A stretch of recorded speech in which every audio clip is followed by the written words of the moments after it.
J.D. Vance should be the next president of the United States after Trump finishes off this second term. J.D. is a very effective spokesperson for all the principles that you just espoused. In a way, Trump doesn't even try to be. You know, Trump is funny. Trump is entertaining. Trump is a great marketer and messenger just in his quick, language where he boils down an issue to 5 words that even a 5th grader or a 3rd grader can understand. Very effective. Very, very. But JD can go really in depth on these issues and really give voice. If you want to serve in the American Armed Forces, you should have to be in shape. There should be a bare minimum of fitness. And Pete is living. He's practicing what he preaches. Now, this came as very unfortunate news for the women. Good afternoon, everyone. So today, I just wanted to come on here and tell you that if you're a leader, it doesn't, any type of leader, right? You could be a drill sergeant like me, a section NCO, a platoon sergeant, a first sergeant. And if you think that you are going to have the capability to be disrespectful, to be malicious, to be spiteful with people's careers, with the people that work for you in general, just remember, karma knows your name. And sooner or later, she's going to charge you. So treat people with kindness and respect.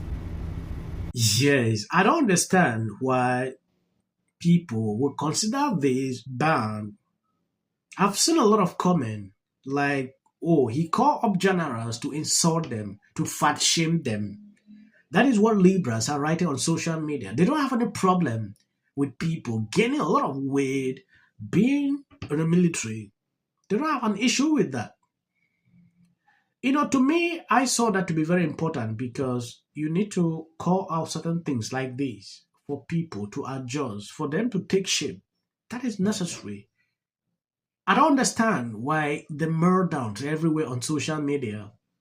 It got to a level they had to do a whole segment talking about it. Sometimes when I watch these people, I laugh all through. Crazy, right? If you have not subscribed to this channel, please endeavor to do that and always try to share the videos. If you want to serve in the American Armed Forces, you should have to be in shape. There should be a bare minimum of fitness. And Pete is living. He's practicing what he preaches. Now, this came as very unfortunate news for the women of The View. You're shocked, I know, given the elite form that the women are in over on that set. But I think everyone was asking themselves, what does Joy Behar think? And I have the answer. The newly renamed Secretary of War, Pete Hegseth, spoke to U.S. military leaders from around the world to lay out his very retro vision for our armed forces. Why is he obsessed with fat? Yeah, and fitness and... Fat, yeah, and fitness. Add Sonny Austin's too. I mean, what do you mean, why? We're talking about a military here. We're talking about a fighting force. Like, this is you're going to be intimidated by people that look like me. That's the problem. You don't want that in your military. You want someone who's going to step up and provide that image. I could do it, according to this.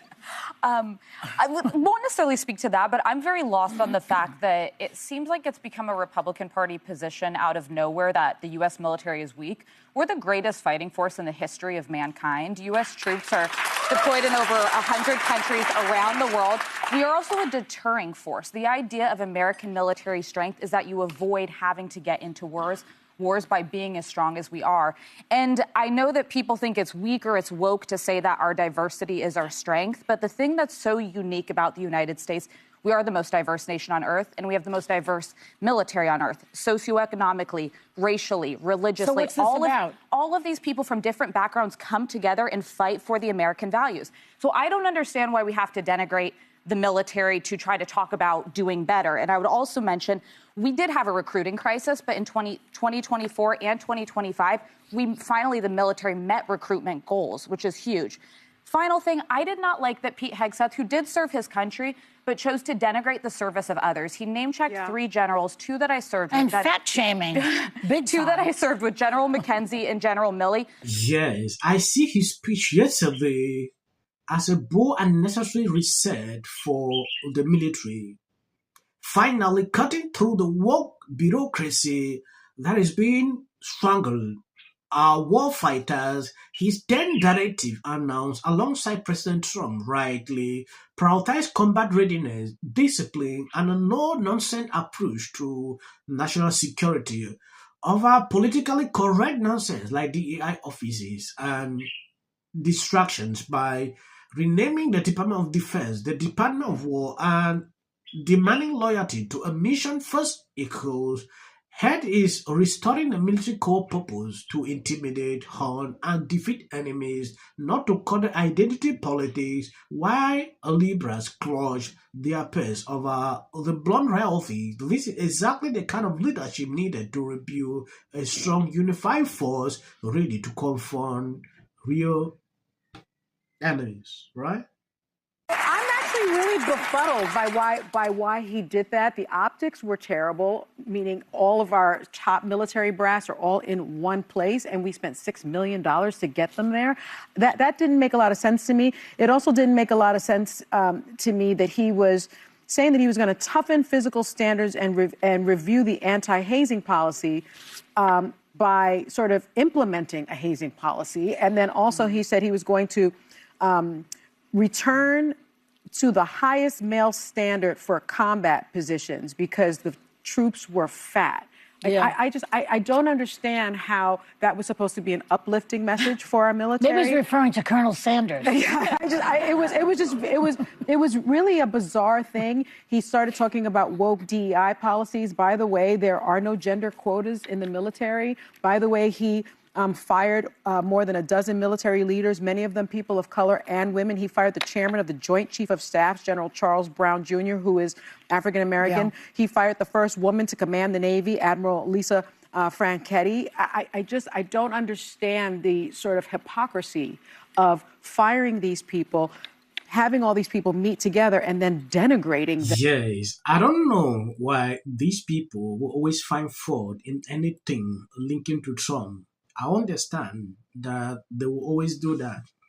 Now taking a look at the whole thing, while Libras are criticizing this, like, oh, this meeting was just called on to fat shame these people. To me, I don't see that as a problem.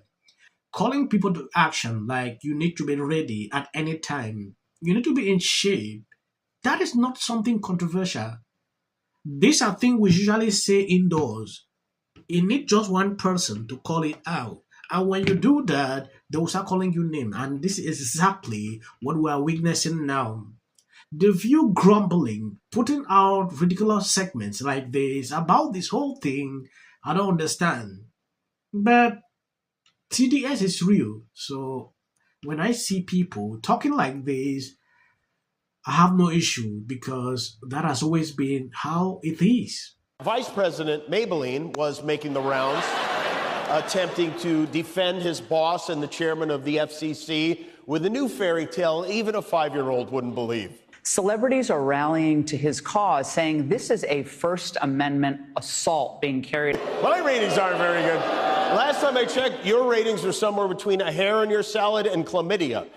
This is the first interview that you've done since the unthinkable happened, and it was right because I generally don't. I give interviews. I don't do that. JD Vance should be the next president of the United States. I want to appreciate you. Thank you for always supporting me, sharing out my videos. I'm going to end here. As of the short, please, you can skip. Not happening at the moment. Yeah. President Obama is blatant censorship because he says he has a team of fact checkers. The FCC want them to stop fooling around with my right to say what I feel. Well, Americans, it's a part of who we are. Because that is really something that didn't happen before. Does anybody else watch The View? Because I think there's... I'm going to say one. Look, there are certain rules of free speech that we must all abide by. But in case anyone needs a refresher, we're going to go over the rules again. He does not have a right to have a television show where he lies his ass off to the American people. Well, there are repercussions to spreading lies. somebody to get up there, not all the same people that are in these polite. Disagree with what Gavin Newsom said that he doesn't. And yet, in the other poll,